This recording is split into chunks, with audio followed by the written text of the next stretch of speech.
I was for about 11:06. Adom TV. So, me say Uguso every you call YouTube so Uguso monitor ama bibia akoso 11:10 ano no 11:10 but we hear chere don e bo ha idea na say baby e dey edu no but per producers no 11:10 on the dot enti Uguso somo yenko na yenhwe abibremu a ye ba Ghana Kumasi Asante Kotoko na nka omo hwe animu a se ombetimi abo work e wo baba Yara but still that's how rejected Kumasi Sports Stadium baba Yara omuntimi ensi aka na wonti on the 19th against work Kotoko besa board the Accra Sports Stadium oti news no say na oti fa no because the Kotoko bo Kumasi a I think the nanka advantage ni wosoro e de Kotoko ala to sometimes your dada ya too much ta also Ghana ha ye one.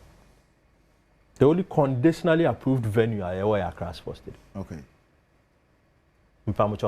Yeah. So for now, you were Tamale. You were Esipon. You were Esipon. Yeah. You were Baba Yara. Yeah, you were Accra Sports Stadium. Accra Sports Stadium. Initially, na ye Baba Yara. But I do baby na CAF shall my bread. Say you sue ya. Na CAF shall. My free hands ne say the right thing. You go to two components of Baba Yara at the Accra to have the World Cup qualifiers played at Accra or continue at Accra. I don't mean ni na Kotoko for convinced they will have that switch of venue within that short period. And I even think technically before you submit another venue, it takes time. So the focus shouldn't have been that from day one. And the focus, as I say, yembo prelims no our Accra. When we make the group stage, we start thinking about the Baba Yara. Because initially, almost started qualifying preliminary stages. No, Baba Yara was considered. Almost approval. Yeah. So I don't know. Maybe excitement say, "Bebo work is a powerhouse." So munya work Bebo. Because some supporters in the Beko India numbers as compared to so Bebo the Accra Sports Stadium. Nothing. Ana only menya. Bibian stop supporters. Kwaku ni menya be. Se Kotoko bo Kumasi a. Supporters e be faka fi Kumasi and around that bank cry no.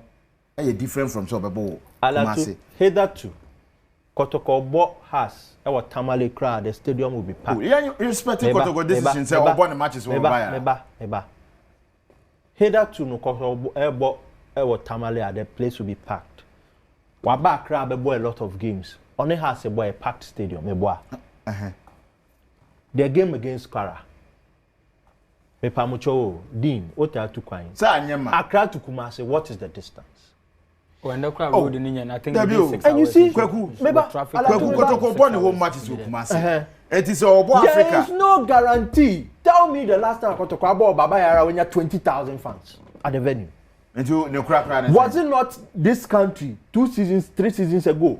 The media houses in Kumasi, Insura, one of the leading media houses, just survey as to why people were not going to this. It is not about Baba Yara. Sir. I am kind of cranial. It's not about Baba Yara. Mate. Oh, Baba Yara, Omonic Pando out of Lions, Baba Yara, Stadium Yama. It is just an excuse. They should focus on the game. And no, at least we see Porcupine Tertiary. At least we see devoted supporters. Pole, may he so rest in perfect peace. May he so rest in perfect peace again. May he so rest in perfect peace. We will see devoted supporters come in their numbers. If you fans bar as a club, start mobilizing your fan base, put things right. You can go and liaise. Problem the rejection of Baba. We only want it to make it look like say, NSA. Well, I have my qualms with NSA. But so you were heading towards another path. I have my qualms with NSA. But from day one, Baba Yara was out of contention for any game. Thank you very much for your submission. Kweku Asarivi Haji. Yeah, the mechanism take on that. The mechanism sa Baba Yara issue no. We all knew say Baba Yara definitely nanya di omba approve at the Kumasi Asante Kotoko. anya me na meka ho asem. Bringing me to this argument say those days, you know, your Bobo Kumasi, football is in Kumasi, Black Stars is in Kumasi, and I've always said it's not true. It's because it's Black Stars. It's Black Stars. We play in Accra, you saw the numbers. Tomorrow you will play, you will see the numbers. We've played in Cape Coast before, so many qualifiers, you've seen the numbers. We've taken Black Stars to Tamale, you've seen the numbers. Black because Stars. It's the national team. It's Black Stars. The senior national team. Kudus now, what no. What show Kudus we are? Kudus who no 2020. 5 EBO. On my last game no more bono. What be show Kudus bioma? Now what kind ABA somewhere March 2026 qualifies na barbecue Kudus. Enti se opportunity no eba na ye kan ho asema. You always want to go and experience it. Charlie, mashe pate, mashe Kudus, mashe way. Black Stars. The baby girls need attraction. Man. Thank you. No, the one no. Oh, alatu no credit of can why you choose you. You're not that also. But you so, but me fanning chere. To our man now can. What you do? Sir, and your nyam me kind. We nyam man. What you want? Still lad another to see baby girls. Oh, alatu some more. Me in every break. Okay. To us actually, the various stadiums are all Krumhanoma. We know say Cape Coast into Minusu. Cape Coast na one of the venues are Nanka the Pride. And it was built for development of youth. Yes. So let's focus on Baba Yara and Kotoko. Baba Yara, even if Kotoko airborne, they know say a bad thing say these days Obenya numbers in my stadium now full to the brim. So they should forget about Baba Yara. Concentrate on the game. One game one. When the opponent a ball, number one day no air pa and home advantage count to. Or bro swa. And if you're not going to go away, we are taking it to what the mama won't consume. When they were playing that Champions League, if we are taking it to a ball game to be 1 o'clock was 2 o'clock. That's a number of Pierre. Yansamo. First, I've no more and when you name nipa or yes, our research now or catch it. Once a North Africans now need your drinks, I mean, but the whole world on Maya in Sio River Lake be anywhere. Saudi Arabia. Or Momokoma can I be Arab phone there for we have to me about 39, 40 degrees Celsius. And to Arab phone from that enclave, none at the back, Maghrebian area, no, Ebani Egypt, Ebani Sudan, Ebanu Libya, Morocco, those areas. Or about 36, about 37. Now, Kroma Abokra or Tamale, Boga, Abokra 34, 35. 35, I don't remember what I said 35. Or more about 37, 36. Now the number Kroma, I was in the calendar Coquintino, over about 2 o'clock. Opa 1. Or Beshawa, or Beshao. So one of Ebenya. Meno no Ebenya. I say, I will be back home. Na me no ho ndeni ye pa o se wo da pabra ye fi ho eno no metu na ba ko me ma me mo on be budget Kotoko should focus rejection no it doesn't matter. Okay. They should concentrate on the game. Yeah. Ugu so ehwe live on Adom TV so yeah that so NOT nkonja so then is someone ye ahote de no alatula Hajidin ene kwaku asar v power yenua Alfred e de yebekọ eye na yakohwe sika ho nsensem ought bia sika tokrom ye kwai de bema enche yebekọ boardroom but the Ghana Premier League, you know, and so starting Dreams FC against Mediema. 9 minutes Mediema this season. I think they are doing very, very well. Tanko and then the boys, you know, and the 3 points 2-1 in favor of Dreams FC. And Nations and Kumasi Asante Kotoko. And so Ejina Akono Vision, so Ejina Akonoa ni nano yebedi hunkomo. But it's all about the Black Stars of Ghana. Ochina nonson yene Comoros ne de epim so. You know, a party in the park. Said the Abajafua ball, be a born a Ghana, just you know. But maybe my main fast that Emma a paru, a dress hap, palu, dress hap, I will to do. Nra, Minyan and TSM Bashu, na me obi mam and number and play C call.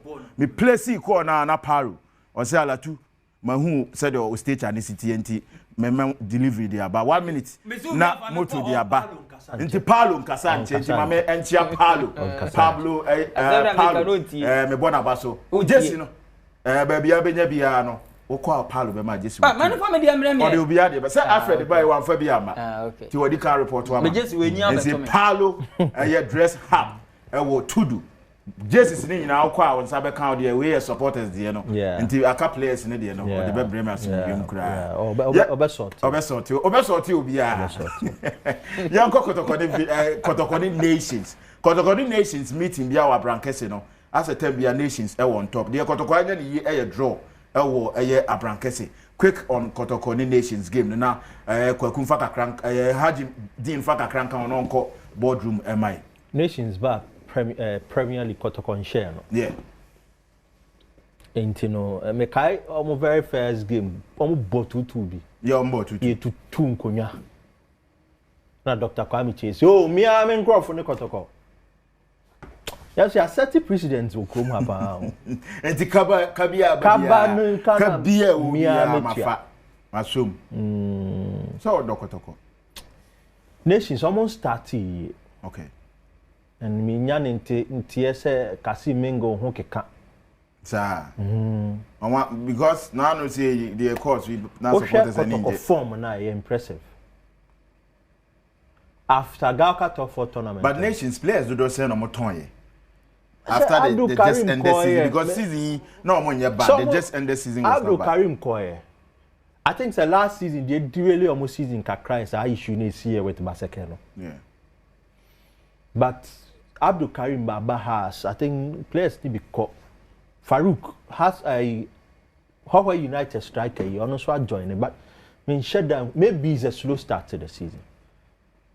But Alatu, if I'm being very frank, Kotoko have a better form going to this game than Nations FC.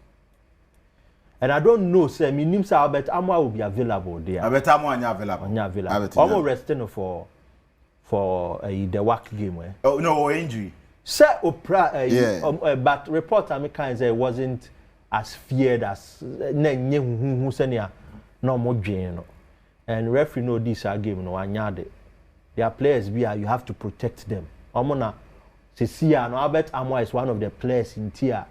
Fans get excited to watch the Premier League. And also with the sort of TV broadcast, radio commentary, any even advertising hoarding some of the it's like aesthetics now improve but you should protect some of these players. Unfortunately, if it's not playing, it's a big blow for Kotoko. But Binjin this Karim Zito will lose that game. A big test, and Kotoko's worst should be a draw. Now Latu Pachoma Misimana Menka same way. Your league up to match day 5. The production house almost see almost my and the production very impressive. I think so almost bomb home but the back have me then how so do Kaneshi first lighter almost plow that stretch Kaneshi to Kaswano Democracy Cup your boy almost a billboard BSC ho to thank Ghanaians almost the Ghana for us. The Premier League, Ghana Premier League, Alatu, publicity, promotion of the league, and was firm. And I'll say this and say it again. There isn't a single billboard. Alatu, I stand to be corrected. There isn't a single billboard promoted the Ghana Premier League. So publicity they say they can't say radio Alatu, if you want people to patronize a product, first show money, put it in their eyes. There's nothing about now yet 1 million to ho bet power say publicity and no cry and it said the NT scan to ho. So Alatu, yes. Okay. And you're unfortunate. Regions are teams you way. Let's do a little exercise. Yeah. Yenim teams BFE Western North the other aduana fo mo wen bono thank you me pamucho mo tutu kwan ko ho mo hu bibi promote the Ghana Premier there bibi anywhere ko Accra ha mo hu bibi anywhere ko so Hawaii United omo Hawaii on the Eastern Corridor Road mo hu bibi ye hu hwe oh so how are we promoting them kwaku me say dey eti 1 million to wo kura ye hu publicity necessary you ref they should go back to it me that say Haji quick but answer na obeba no Nana see the deputy head of sports me say o monitor show no live o baby I will be but Monsha no so ema me say nsroma nanka say audition takrade de no baso original date na ye share ye no munyina mo ya we say campaign for bananka nsroma audition takrade de no abaso but campaign for echirima ba ko ni mienu bi nti enya de takrade audition no ebetimi abaso enti said ye de nsroma ebremo de bia no nsroma na ye hyiren ekoye nim ye hyiren wo baabia takrade for munya abotwe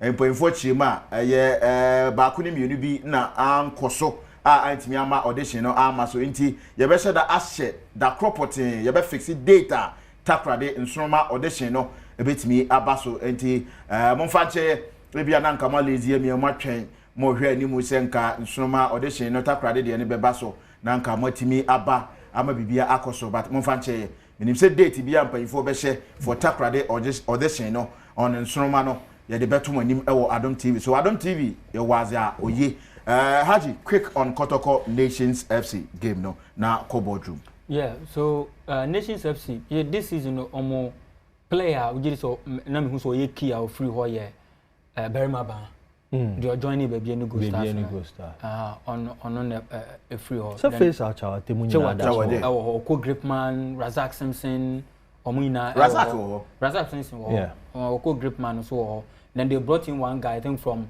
Legon Cities Aaron something Aaron and also from Legon Cities he's a center back last season he was with Legon Cities and also joined him so team nankasa then their coach one of the experienced coaches I were in the country Makase one of the few coaches are the adwuma na waye no ondi hu fa so yeah ko adwuma ye Obechem United at the point in say Bechem United kwa betu for about 3-4 seasons Bechem United no be very consistent since you see say Bechem United so struggle yeah last season they finished I think 11th or 10th yeah. Last 2 seasons they finished 10th until for the back-to-back season Bechem United 10-10 the team crash this is your winning match be winning first leg is it also Kodomansu Obebo draw ofie Okolusu Pando and we san abebo draw biom e ofie e na fe o san so e travel nti last week Okodoma Bono Derby right yeah Bono Derby and almost be one show mo likely so be the second team on be pamo coach Bechem United yes okay Botwe no so you new coach no you new coach yes Botwe no be sack no share kwaku dance wana yes Botwe no be sack so no fi team ya fi Eastern region no omo we omo ko relegation no Kotoko Royals okay. Kotoko Royals na no fi into free hono man less than a month no ko Bechem no be sign it ma Bechem and nyoma so emfa ma Bechem United for Nations FC minim de ntia last season team a edu ba bi no mo ba be win league na fe all of a sudden na momentum ni bibia drop esa that was a Basaka issue no na say Basaka issue I say o carry on yes they were because no season they weren't professional season yes started fresh season now got a Basaka issue that's what she will affected last season almost 30 years yeah at a point they were in contention to win the yeah baby e ka be last 3-4 games it was that Basaka issue na handle issue ni and this season a fresh season na me dey say I think that game can end in a draw